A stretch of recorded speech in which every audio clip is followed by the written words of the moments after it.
Welcome. It's your boy Mr. G. You're watching The Road to Freedom.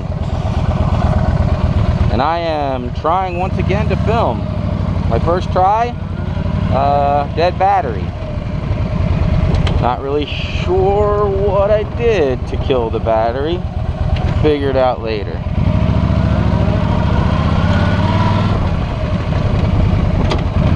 So, I read a couple of really good statistics / articles recently, and I wanted to discuss them on my Road to Freedom vlog and see what you guys think.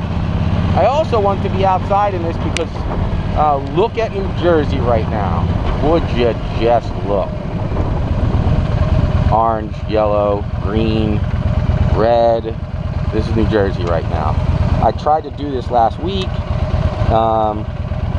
and couldn't pull it off because the foliage is like late this year.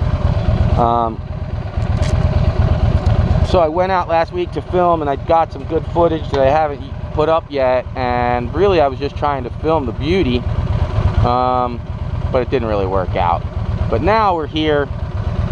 Fall has decided to arrive, and while I'm showing off South Jersey, and that's an important distinction, I thought I would also get a topic in as well as I fix my helmet. So as far as the foliage goes, topic numero 1. I'm stupid. Yeah, I'm stupid. Yeah, I tried to go in first gear with my kickstand down. Come on, I'm done. Yeah, I'm done. Yeah. So if you do stuff like that, probably you shouldn't be riding a motorcycle, but here I am riding a motorcycle in all my glorious idiocy. Here I go, fool. So, look at that. ADHD kicking and scrown. Don't do it to yourself.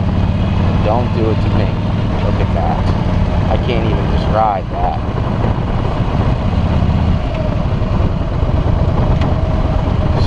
So, a lot of people don't know this, but South Jersey in particular, as you can see, it's super like worth taking a trip to see it beautiful this time of year.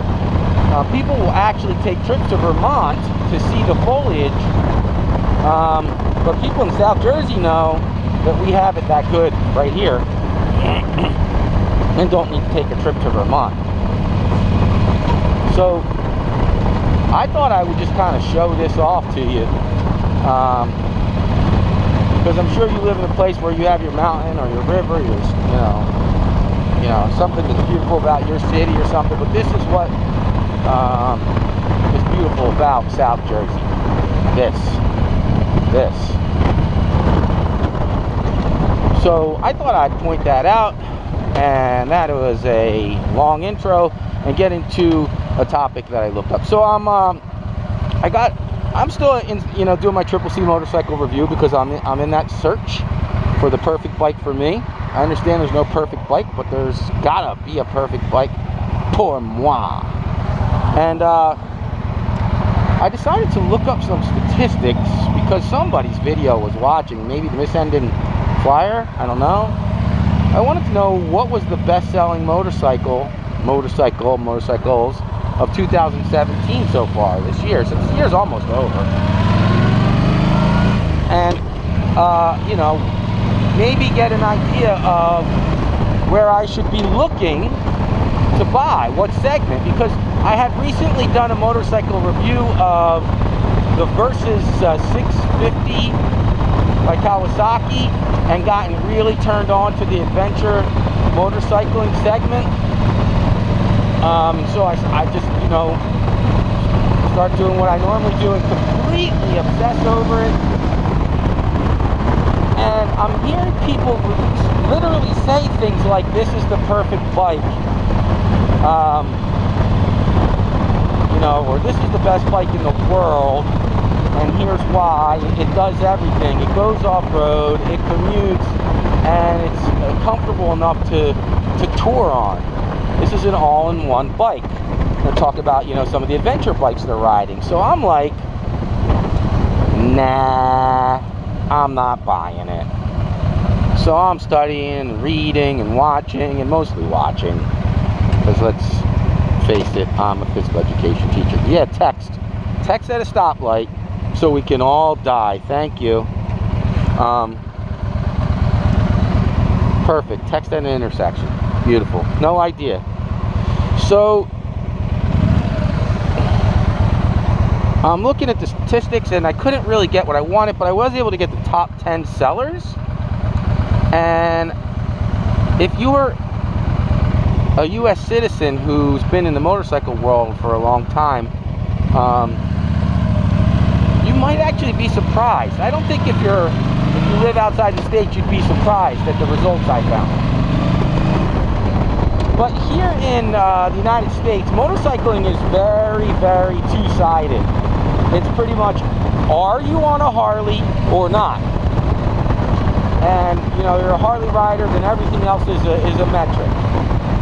And you're not a Harley rider, then Harley sucks. And yes, I'm generalizing, and of course I understand that you're going to meet sophisticated Harley riders that don't think in those terms. But I'm generalizing to give the viewer a feel. So, here's what I found, and I was shocked. While in the United States, the top selling bikes by far are Harley Davidson, if you're looking at global motorcycle sales, the first thing I found was that they don't sell a lot of bikes. When they say that the motorcycle industry is shrinking, they mean it. The top selling bikes in the world, they haven't sold 1,000 copies of them yet. They haven't sold 1,000 models. Although there's slight catch to that. So, if you're outside the United States, this might make more sense to you.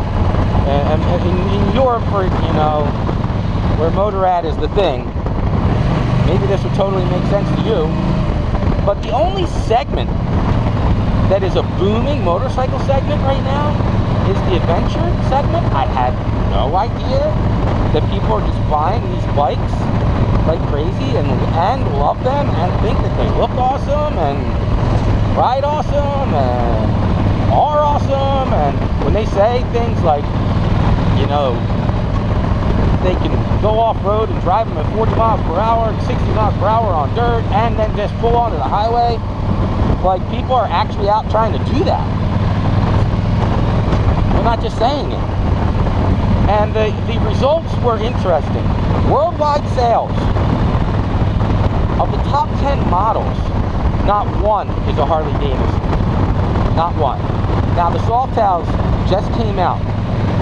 So, you know, perhaps in 2018 that will change. Now, if a Harley Davidson's not on there, then you know Indian, while Indian is one of the rare companies that are doing well, you know, they're just scratching Harley's coattails right now, so you know they're not on there.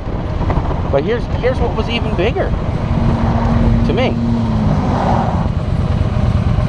Not one Ducati is a top-selling motorcycle worldwide. Not one. But this was even bigger to me because this is a Japanese brand that's super well known. Not one Suzuki is a top 10 selling model in 2017.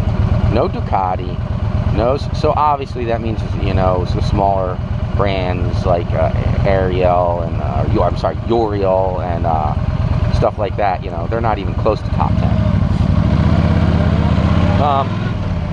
So no Harley, no Ducati, no Suzuki. The Suzuki thing was the one that blew me away because I apparently was living under the assumption that Japanese bikes just sell like hotcakes and there's not much work that you have to put into it because they're cheap and they last forever.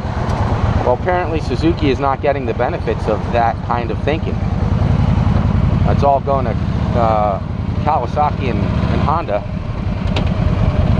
and actually it's all going to Yamaha basically. So the top two selling bikes are BMW GS and a BMW GS Adventure, and they sold about 750 to 800 of each of those bikes. So technically, they're the only ones selling a model that has broken 1,000 models sold. And it's basically the same model. One has crash bars on it, and really that's the significant thing. One has crash bars on it, and hopefully tires that you can use in the dirt. And of the top 10 motorcycle sales going on in 2017, 6 of those spots are taken by 2 companies, BMW and Yamaha. BMW and Yamaha own the motorcycle sales world right now, and I guess I could have guessed that with a little bit of study. I don't know. And it's kind of broken down like this. If you want high-end, top-end, super electronic, expensive stuff, you want a BMW. And their top 3 models are first and second place in the world, the 1200 GS, and 10th place in the world, the 1200, see if I can remember this, XR, SR, ST, the one that's a 4-cylinder sport bike. And so it's an adventure sport tourer, and it's a super bike that you can highway tour on with all kinds of electronic packages to keep it in line, and you can ride it off road if you're insane. And that's how they're getting tons of sales, is that they've marketed these bikes successfully as he wants to kill me, she wants to kill me, as motorcycles that could do it all. They're like hybrids, crossbreeds. Now, I happen to live in Jersey, grew up riding mopeds, dirt bikes, my actual bikes as a kid in the woods. The Pine Barrens in South Jersey, literally people move to places like Tabernacle so that they can ride their pickup trucks and ATVs in the woods. So I know a little bit about that, and I'm going to tell you right now, I don't care if you're already riding 50 miles per hour on the dirt on a 700-pound bike. Just because you've pulled it off doesn't mean it's smart. These bikes, they say they're hybrids, but they're not. I don't care what kind of tires you have on a 700-pound motorcycle. You ain't riding that through the Pine Barrens. Not with that sugar sand. Have fun with that. You need to be on something that weighs 300 pounds or less. And if you don't know that, and you're not used to riding in the dirt, I'm going to say I love you now, because when you crash, you might die, and you will crash. You're going to lay down that bike, guaranteed. So that being said, I found that interesting. And the 2 segments, top end, low end, well, Yamaha basically stole all of the low end stuff. Their MT9, MT10, and now their Tracer are places 9, 8, and 7. They have the 7, 8, and 9 spot on top 10 selling bikes worldwide. So they're selling those things. Now, that's important because it's basically if you don't want to spend car money on a motorcycle, but you want a motorcycle that's cool, never falls apart, and you know, does what it's asked to do, in this case go really fast, and take turns really well for a low price. Look how beautiful this is. Then you want a Yamaha. The other thing that was shocking to me is that some big names barely made the top 10. The only Honda that made it was the Africa Twin, and that's because it's going after the GS money in the adventure segment, and it's almost caught up. So, you know, for me, what do I make of that? I'm not sure I've digested it all. It is helping me pinpoint bikes I want to look at. But I'm wondering what you guys think about that information and what it means to you. Hit me up on YouTube. Hit me up on Instagram. Hit me up in the comment section. Like, share, and subscribe. And I'll catch you next time. It is your boy, Mr. G. And I'm out. Peace.